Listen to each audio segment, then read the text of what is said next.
திருச்சிற்றம்பலம். குரு பிரம்மா குரு விஷ்ணு குரு தேவோ மகேஸ்வர குரு சாஸ்தா பரபிரம்மா தசபதி ஸ்ரீ குருவே நமக. 2025 கும்பராசிக்கு எப்படி இருக்க போகுதுன்னு பார்க்க போகிறோம். கும்பராசிக்கு ஜென்மத்தில் சனி இருந்துச்சு, அது இப்போ இந்த 2025 விலக போகுது. ஜென்மத்தில் சனி இருந்து இப்போ மீனத்துக்கு போக போகுது. அதேமாரி கும்பராசிக்காரவங்க எப்பயுமே எதையும் பற்றி கேர் பண்ணாதவங்க. அவங்களுக்கு அரசாங்கம் சார்ந்த விஷயங்கள், கவர்மெண்ட் ஜாப்பு, இந்த மாதிரி வேலைகள் கிடைக்க வாய்ப்பு நிறையா இருக்குது. அது மாதிரி இவங்க எப்பயுமே கடன் வாங்க மாட்டாங்க, ரொம்ப நல்லவங்க. தர்மக்காரகர்கள் சனியோட வீட்டில் இருக்காங்கல்ல, அதுவும் சனியே அந்த வீட்லேயும் ஆட்சி வீடாகவும் இருந்திருக்கு. அப்போ ஆட்சி வீடாக இருக்கப்ப சனி அவர் வீட்லேயே இருந்தப்ப அவர் வீட்டில் அவர் இருக்கார், சரியா? அவர் வீட்டில் அவர் இருக்கப்ப இவங்க சும்மாவே தர்மக்காரங்க, நான் ரொம்ப நல்லவங்க, யாருக்கும் எந்த பிரச்சனையும் கொடுக்க மாட்டாங்க. போன வருஷம் எவ்வளவோ நஷ்டத்தை சந்திச்சிருப்பாங்க.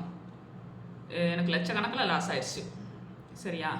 எனக்கு லட்சக்கணக்கில் பிரச்சனை இருக்குது, லட்சக்கணக்கில் இருக்குது. இவ்வளோ லட்சத்துக்கு விட்டுருக்கேன், இவ்வளோ லட்சம் பிரச்சனையாக இருக்குது அப்படின்னு. அதில் என்னென்னா, நான் நல்லா தான் இருக்கேன், எனக்கு எந்த பிரச்சனையும் இல்லை. ஏன்னா 2000 இவ்வளோ பணத்தை விட்டுட்டு எப்படி இவன் நிம்மதியாக இருக்கான் அப்படின்னு நிறையா பேர் யோசிச்சிருப்பாங்க. ஏன்னா அவங்க பணத்தை ஒரு பெருசாக நினைக்க போகிறதில்ல, மற்ற எந்த விஷயத்த பெருசாக நினைக்க போகிறாங்க. ஆனால் தாங்கிட்ட பழகிறவங்க, தாங்கிட்ட இருக்கிறவங்களுக்கு எந்த விதத்துலையும் மனசுக்குள்ள பண அளவில் எந்த விஷயமும் நஷ்டமாகக்கூடாது. சரி போகிறான், அவனால் ஒரு 2 லட்சம் நஷ்டம், பரவாயில்ல போகிறான், போயிட்டு போ அப்படிங்கிற மாதிரி கொஞ்சம் அந்த பாசிட்டிவாக விட்டு கொடுக்குறோம். இதே மற்றவங்கன்னா இருந்தால், டேய் என் 2 லட்சத்தை என்னடா ஆக்கிறேன், என்ன அவ்வளோ இப்படி ஆக்கிட்டேன், உன்னை நம்பி நான் தெருவுக்கு வந்துட்டேன் என்னடா அப்படின்னு இமோஷனாக பேசுவாங்க. இவங்க அந்த டைப்பும் கிடையாது.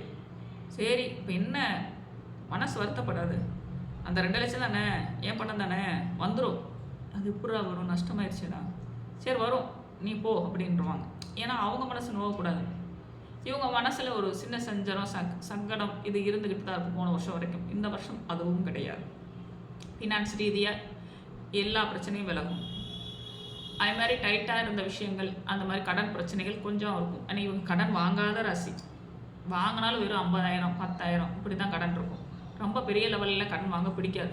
அந்த கடன் அடைக்கணும், அந்த கடன் அடைக்கணும், ஐயோ 2000 ஒருத்தவங்கிட்ட கைமாற்ற வாங்கியிருக்கேன், அந்த 2000 நாளைக்குள்ளே கொடுக்கணும். அவர் கேட்க மாட்டார், ஏங்க 10 நாள் ஆட்டுங்க பரவாயில்லைங்க, நீங்கள் தானே வாங்கியிருக்கீங்க, விடுங்க, அந்த 2000 கொடுக்காட்டினாலும் விடுங்க அப்படின்ட்டுருவாங்க. வாங்கினவங்க உங்கள்கிட்ட கொடுத்தவங்க விட்டுருவாங்க.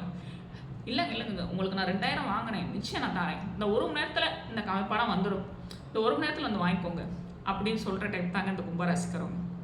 அவங்க டக்கு டக்குன்னு எடுத்தறிஞ்ச மாதிரி பேசுவாங்க. அது அவங்க குணம் கிடையாதுங்கிறது நிறைய பேருக்கு தெரியாதுங்க. எடுத்தறிஞ்சு பேசுகிறான், அவன் என்ன திமிரு எடுத்தவன் அப்படிங்கிறத பேரை வாங்கியிருப்பாங்க. ஆனால் அவங்க குணம் புரிஞ்சவங்க அந்த திமிரு கிடையாது, அதுதான் அவங்களோட இயல்பு. அடிக்கிற மாதிரி அடிப்பாங்க, அந்த அடிக்கவும் கஷ்டப்பட போகிறது இவங்க தான். ஆனால் கொடுக்கறது நிறைய கொடுப்பாங்க, அப்படிங்கிறது கும்பராசிக்காரவங்க தான் அப்படிங்கிறது புரிஞ்சவங்களுக்கு தெரியுங்க. அதனால் உங்களுக்கு இந்த 7 நாட்டு சனியில் ஜென்ம சனியாக இருந்தாலும் சரி, அஷ்டம சனியாக இருந்தாலும், ஜென்மாத்திர சனியாக இருந்தாலும் சரி, கண்டக சனியாக இருந்தாலும் சரி, பாத சனியாக இருந்தாலும் சரி, குடும்ப சனி இப்போ வரப்போகிற சனியாக இருந்தாலும் சரி, எந்த சனியும் உங்களை ஒன்றும் செய்யாது. ஏன்னா இவங்க தான் எதுவும் செய்ய போகிறது இல்லை. நான் எப்படி இருக்கணும் அப்படியே தான் இருக்க போகிறேன். இன்றைக்கி எனக்கு என்ன 2 நேரம் சாப்பாடா, இல்லை 1 நேரம் சாப்பாடா, இல்லை அதுவும் இல்லையா, பரவாயில்ல, இப்படி இருந்தால் என்னங்க அவங்களுக்கு வேணும், அப்படி தாங்க இந்த கும்பராசிக்காரவங்க இருப்பாங்க. நான் கோபுரத்தில் உச்சியில் இருந்தேன், கீழே தரையில் டம்முன்னு விழுந்துட்டேன். உச்சியில் கொஞ்சம் அடி சரிக்கி இருக்கும்பா, சரி ஒன்றும் இல்லை, தரையில் இருக்கிறது நல்லா தான் இருக்குது, நல்லா நீட்டாக நடக்கிறேன், ஃப்ரீயாக போகிறேன் வரேன். போகிற உச்சியில் இருக்கவங்களும் அந்த ஃப்ரீனஸ் இல்லைப்பா, இப்போ நான் ஃப்ரீயாக நடக்கிறேன். அந்த மொன ஓட்டத்தை டக்குன்னு மாற்றுறாங்க பார்த்தீங்களா, அதுதாங்க கும்பராசிக்கிறவங்க. அதனால் உங்களுக்கு கொஞ்சம் ஜாமீன் கையெழுத்து மட்டும் யாரையும் நம்பி போடாதீங்க. ஏன்னா நீங்கள் டக்குன்னு எல்லாரையும் நம்பிடுவீங்க.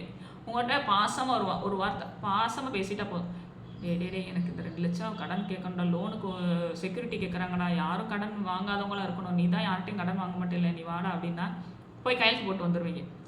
அவன் 2 லட்சம் கடன் அடைக்க போகிறான்னு அவன் ஓடி போயிடுவான். அப்புறம் நீங்கள் தானே அந்த கடன் அடைக்கணும், அதையும் ஏற்றுக்கிடுவீங்க, அந்த மனசு உங்களுக்கு இருக்குது. அதனால தான் சொல்கிறேன், யாருக்கும் செக்யூரிட்டி கையெழுத்து இந்த 2025 போடாதீங்க. அதுமாதிரி பேசிக்காக அவங்க கடன் வாங்குகிற பழக்கம் கிடையாது.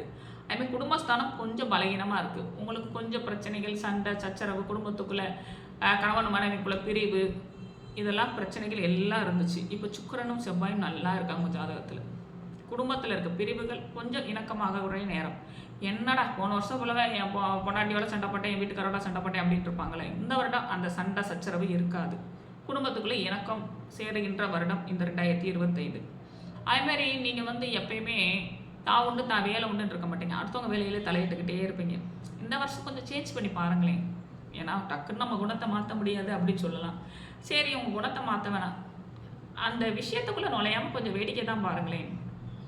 யார் லைஃப்லேயும் நான் நுழையலை, சிவசிவான்னு இருக்க போகிறேன், ஏன் நான் உண்டு என் வேலை உண்டுன்னு இருக்க போகிறேன் அப்படின்னு இந்த 2025 இருந்து பாருங்களேன். உங்கள் வாழ்க்கை இன்னும் பெரிய லெவலில் வரும், பெரிய லெவலில் பேசப்படுவீங்க. ஏன்னா நீங்கள் மற்றவங்களுக்காண்டி யோசிச்சு தான் உங்கள் வாழ்க்கையை நீங்கள் இழந்துக்கிட்டு இருக்கீங்கிறது இந்த வருடம் உங்களுக்கு புரியும். ஏன்னா நீங்கள் கடந்து வந்த வாழ்க்கையை பற்றி நீங்கள் யோசிச்சுக்கிட்டே வாங்களேன். கல்வி ஞானம் உங்களுக்கு கம்மி தான், ஆனால் கேட்கும் ஞானம் ஜாஸ்தி, பேசும் ஞானம் ஜாஸ்தி. அப்போ இந்த ஒரு விஷயம் நமக்கு அடியானாலும் பல விஷயங்கள் ஆண்டவன் நம்ம கொடுக்குறான். அந்த பல விஷயத்த நம்ம ஏன் சிறப்பாக செய்யக்கூடாது, ஏன் அந்த விஷயங்கள் சிறப்பாக போகலை அப்படிங்கிறத நீங்கள் நிச்சயம் யோசிச்சு பாருங்கள். உங்கள் வாழ்க்கை சிறப்பாக இருக்கும். இந்த 2025 உங்கள் வாழ்க்கையில் ஒளிமயமான வாழ்க்கையை கொடுக்க போகுது. அதை நீங்கள் பிறருக்கு யோசிச்சு அதை கெடுத்துக்கிறாம உங்களுக்குன்னு யோசிச்சு, அது கஷ்டம்தான் உங்களுக்குன்னு யோசிக்கிறது, ஆனால் உங்களுக்குன்னு யோசிச்சா இந்த வாழ்க்கை சிறப்பான வாழ்க்கையாக இருக்கும். இந்த கும்பராசிக்காரங்களுக்கு தில்லை அம்பலம்.